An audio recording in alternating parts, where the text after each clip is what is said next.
இரு உலகத்திலும் வெற்றி பெற்ற சாலிகின்கள், அருளாளர்கள், வலிமார்கள், நாதாக்கள், நல்லோர்களின் கூட்டத்தில் அல்லாஹ் தஆலா நம்மையும் நம் சந்ததிகளையும் கபூல் செய்தருள்வார். கண்ணியமிக்க முஃமினீன்களே, குர்ஆன் ஷரீஃப் இந்த உலகத்தில் இறக்கப்பட்டதனுடைய நோக்கம் அடியானை அல்லாஹுடன் இணைத்து வைப்பதும் ரப்பினுடைய நெருக்கத்தையும் நேசத்தையும் பெறுவதுதான் குர்ஆனுடைய நோக்கம். குர்ஆன் ஷரீஃபிலே அல்லாஹு தஆலா வானங்களை பற்றி பேசுகிறான், பூமியை பற்றி பேசுகிறான், விலங்குகளை பல சொல்லி காண்பிக்கிறான், பறவை இனங்களை சொல்லி காண்பிக்கிறான், தாவரங்களை பற்றி பேசுகிறான், பல்வேறு உயிரினங்களை, உயிரற்ற பொருள்களை உதாரணமாக அல்லாஹு தஆலா சொல்லி காண்பிக்கிறான். பல நூறு விஷயங்களை அல்லாஹு தஆலா சொல்லி காண்பித்தாலும் கூட அவைகளின் வழியாக ரப்பினுடைய குதரத்தையும் வல்லமையும் புரிவதற்கும் அவனுடைய ஆற்றலை வழங்குவதற்கும் அது காரணமாக இருந்தாலும் குர்ஆனுடைய நோக்கம் அடியான் ரப்பினுடைய நெருக்கத்தை பெற்ற பரிசுத்தமானவனாக ஆக்குவதுதான் குர்ஆனுடைய நோக்கம். அல்லாஹ் குர்ஆன் ஷரீஃபிலே கத் அஃலஹ மன் ஸக்காஹா வ கத் ஹாப மன் தஸ்ஸாஹா, யார் தன் உள்ளத்தை பரிசுத்தப்படுத்தி ரப்பிடத்தில் நெருங்கினான் அவன் வெற்றி பெற்றான் என்று அல்லாஹ் தஆலா சொல்லி காண்பிப்பான்.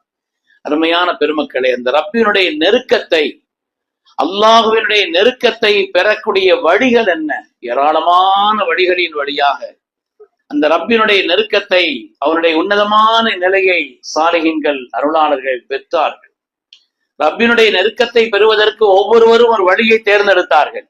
எல்லா விதமான தன்மைகளையும் தங்களிடத்தில் பெற்றிருந்தாலும் கூட சிலர் ரப்பினுடைய நெருக்கத்தை அவர்களை பெற்றிருந்த மகத்தான கல்வியின் வழியாக பெற்றார்கள்.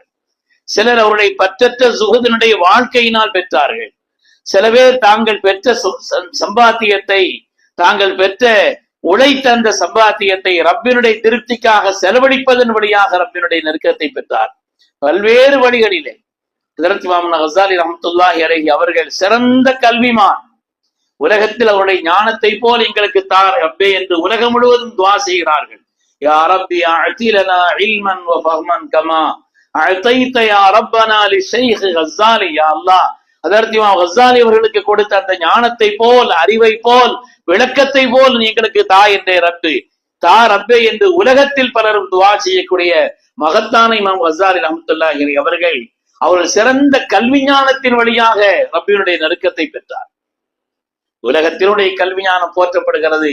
காலங்களையும் கடந்து எல்லா துறைகளை பற்றிய அந்த விஷயங்களையும் தெளிவாக அதனுடைய ஆழம் கண்டு எழுதியவர்கள் ஹஜ்ரத் இமாம் ஹுஜ்ஜத்துல் இஸ்லாம் அபூ ஹாமித் அல் கஸ்ஸாலி ரஹ்மத்துல்லாஹி அலைஹி அவர்கள். ஒரு காதுவழி செய்தியை பெருமக்கள் சொல்ல நான் கேட்டிருக்கிறேன். கிதாபுகளில் நான் நேரடியாக பார்க்கவில்லை. உஸ்தாமார்கள் சில பேர் சொன்னது. அவங்க ஸல்லல்லாஹு அலைஹி வஸல்லம் கனவில் பார்க்கிறார்கள். கனவில் கண்டால் ஹஜ்ரத் ரசூலுல்லாஹி ஸல்லல்லாஹு அலைஹி வஸல்லம் அவங்களோடு மூசா அலைஹிஸ்ஸலாம் இருந்தாங்களாம். ஹஜ்ரத் மூசா அலைஹிஸ்ஸலாத்து வஸ்ஸலாம் அவர்கள் இவங்க யாருன்னு கேட்கிறாங்க. இவங்க யார் என்று கேட்கிறார்கள். அவங்கள்ட்ட கேளுங்கன்ன உடனே ஹஜ்ரத் இமாம் கஸ்ஸாலி ரஹ்மத்துல்லாஹி இடத்துல மூசா அலைஹிஸ்ஸலாம் கேட்டாங்களாம். உங்க பேர் என்னன்னு கேட்டாங்களாம். முஹம்மது இப்னு முஹம்மது இப்னு முஹம்மது இப்னு முஹம்மதுன்னு சொன்னாங்களாம். என் பேர் முகமது, தகப்பனார் பேர் முகமது, அவங்க தகப்பனார் பேர் முகமது, அவங்க தகப்பனார் பேர் முகமது. உங்க பேரு தானங்க கேட்டேன், நீங்க எல்லார் பேரையும் சேர்த்து சொல்றீங்களே. இல்ல, கலீமுல்லாஹி மூசா அலைஹிஸ்ஸலாம் இடத்துல அல்லாஹ் கேட்டான், வமா தில்க பியமீனிக யா மூசா, மூசாவே உங்கள் வரக்கரத்தில் என்ன வைத்திருக்கிற என்று அல்லாஹு தஆலா கேட்டான். மூசா அலைஹிஸ்ஸலாம் அசான் சொன்னா போதுமானது, இது அசான் சொன்னா போதுமானது. ஆனால் ஹி அசாய அத்தவக்கவ் அலைஹா வா உஸ்பிஹா லா கனமி ஒலி ஃபியா மாரி புஹ்ரா, இது என்னுடைய குச்சி, இதை நான் ஊண்டி வைத்திருப்பேன், இலைதலைகளை பறிப்பேன், ஆடு மாடுகளை மேய்ப்பேன் என்றெல்லாம் அந்த கம்பினுடைய மொத்த பயன்களையும் அல்லாஹ்விடத்தில் உரையாடக்கூடிய அந்த இன்பத்தில் கலீமுல்லாஹி மூசா அலைஹிஸ்ஸலாம் அப்படி விரிவாக பேசினார்களே. அந்த கலீமுல்லாஹ்விடத்தில் உரையாடக்கூடிய ஒரு வாய்ப்பு எனக்கு கிடைத்தது அல்லவா, நான் அதை ஏன் பயன்படுத்தாமல் இருக்க வேண்டும் என்பதற்காக நீட்டி சொல்கிறேன் என்று சொன்னார்கள். அதனாலே இந்த உம்மத்தினுடைய உலமாக்கள் பனீ இஸ்ரவேலர்களின் நபிமார்களை போல என்று சொன்னார்களே, அது எவ்வளவு சத்தியம் என்பது விளங்குகிறது என்று சொன்னார்கள். அருமையானவர்களே, இல்மன் வழியாக ரப்பினுடைய நெருக்கத்தை பெற்றார். தாங்கள் சம்பாதித்த, தாங்கள் உழைத்த, உண்டாக்கிய அந்த பொருளாதாரத்தை அல்லாஹ்வின் திருப்திக்காக, ஏன்னா மனிதன் பொருளாதாரத்தை, பொருளுங்கிறது சாதாரண, அதனுடைய கனத்தையும் அதனுடைய தேவையையும் அதனுடைய பலன்களையும் மனிதர்கள் உணர்கிறார்கள். பொருள் இல்லாருக்கு உலகில்லை என்று சொன்னார்களே, இந்த உலகத்தினுடைய நிலைப்பாட்டிற்கு காரணமே அம்வாலக்கும் அல்லதி ஜஅலல்லாஹு லக்கும் கியாமா, பொருளாதாரத்தை உலகின் நிலைப்பாட்டிற்கு காரணமாக ஆக்கியிருப்பதாக குர்ஆன் சொல்கிறதே, அந்த பொருளாதாரத்தை அல்லாஹ்வின் திருப்திக்காக, வேறு எந்த நோக்கம் இல்லை, இந்த ரப்பினுடைய திருப்தி எனக்கு வேண்டும். ஏனென்றால் அஸ்ஸஹியு ஹபீபுல்லாஹ் வலவ் கான ஃபாஸிகா, பொருளாதாரத்தை அல்லாஹ்வுக்காக செலவழிக்கக்கூடிய நன்மகன் இருக்கிறாரே, அவர் அல்லாஹ்வுடைய நெருக்கத்தையும் நேசத்தையும் பெற்றவர். அவர் வாழ்க்கையில் சில பாவங்களை செய்திருந்தாலும் என்று கண்மணி ரசூலுல்லாஹி ஸல்லல்லாஹு அலைஹி வஸல்லம் சொன்னார்களே, அப்படி தாங்கள் பெற்ற பொருளாதாரத்தை ரப்பிக்காக செலவழிப்பதில் ரப்பினுடைய நேசத்தையும் நெருக்கத்தையும் பெற்ற பெருமக்கள் ஏராளம். ஏன்னா மனித மரணமாகும் பொழுது ஒரே ஒரு கவலை தான் இருக்குமா?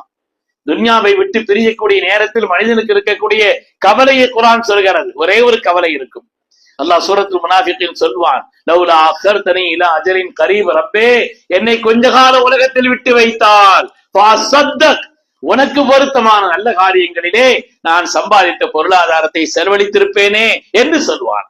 என்ன அதனுடைய மகத்துவத்தை அந்த மனிதன் விளங்குகிற காரணத்தினால், விளங்குகின்ற நேரம் என்பதனாலே. அதனாலே அப்படி தாங்கள் பெற்ற சம்பாத்தியத்திலிருந்து பொருளாதாரத்தை ரப்புக்காக செலவழித்த ரப்பினுடைய நெருக்கத்தை பெற்ற பெருமக்களும் இருக்கிறார். அறிவினால், அறிவு தீட்சண்யத்தினால் ரப்பின் நெருக்கத்தை பெற்றவர்கள், தங்களுடைய பொருளாதாரத்தினால் ரப்பினுடைய நெருக்கத்தை பெற்றவர்கள்.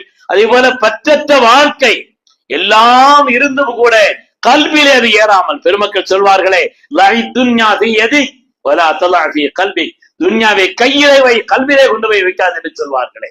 துன்யா எவ்வளவு இருந்தாலும், எவ்வளவு வாழ்க்கையிலே உயர்வுகளை நீ பெற்றிருந்தாலும் அதை கல்வியிலே கொண்டு போய் வைத்து விடாதே, கல்வியிலே வைக்காதே, கையிலே வை என்று சொல்வார்கள்.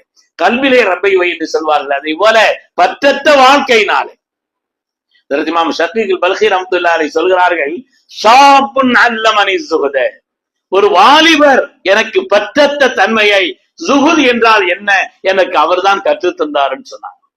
ஜுஹுதை அவர்தான் கற்றுத் தந்தார். என்னன்னு கேட்கும்போது சொன்னாங்கன்னா, ஒரு வாலிபர் என்னிடத்தில் வந்து கேட்டார், ஜுஹுதை பற்றி குர்ஆன் நிறைய சொல்கிறது, ஹதீஸிலே நிரம்ப வந்திருக்கிறது. பற்றற்ற வாழ்க்கையினால் ஒரு மனிதன் அல்லாஹ்வுடைய நெருக்கத்தை பெறுவதிலே உன்னதமான ஸ்தானம் ஜுஹுத்.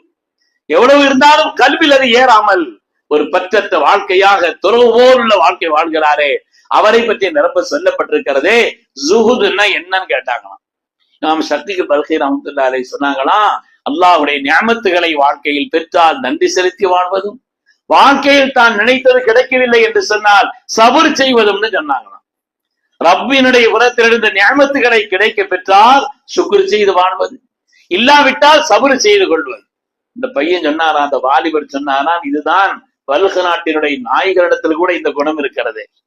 பல்கு நாட்டினுடைய நாயகரிடத்தில் கூட ஏதாவது கொடுத்தால் நன்றியை வெளிப்படுத்தும் முகமாக தன்னுடைய வாளை ஆட்டி காட்டி நன்றியை வெளிப்படுத்துகிறது. கொடுக்கல் என்ன சபரா இருந்துகிறது. அதனால பல்கு நாட்டினுடைய நாயகரிடத்தில் கூட இந்த குணங்கள் இருக்கிறதே. இதுதானா நீங்கள் சொல்லக்கூடிய சுஹுத், ரப்பினுடைய நெருக்கத்தை பெறக்கூடிய அந்த சுஹுத் இதுதானான்னு சொல்லி அந்த வாலிபர் கேட்டார். தம்பி, ஜுஹுதுன என்ன நீ சொல்லுப்பான், நான் அவன்கிட்ட கேட்டேன். ஜுஹுதுன என்ன நீ சொல்லுப்பான். அந்த பையன் நான் விளங்கியதை சொல்கிறேன் என்று சொன்னான். அல்லாஹ் கொடுத்ததிலிருந்து மற்றவர்களை தேர்ந்தெடுப்பது, அல்லாஹ் தனக்கு கொடுத்ததிலிருந்து தேவை உள்ளவர்கள், இயலாதவர்கள், அந்த காரியங்களுக்காக நீ தேர்ந்தெடுப்பது இருக்கிறதே, அது ஜுஹுத். அதே போல அல்லாஹ் கொடுக்காவிட்டாலும் கொடுத்த நிஅமத்துகளை நினைத்து நன்றி செலுத்துவது இருக்கிறதே, ஒன்று இப்படி எனக்கு தந்த மாதிரி தெரியல, ஆனாலும் கூட ரப்புக்கு சுக்ர் செய்து வாழ்கிறான்.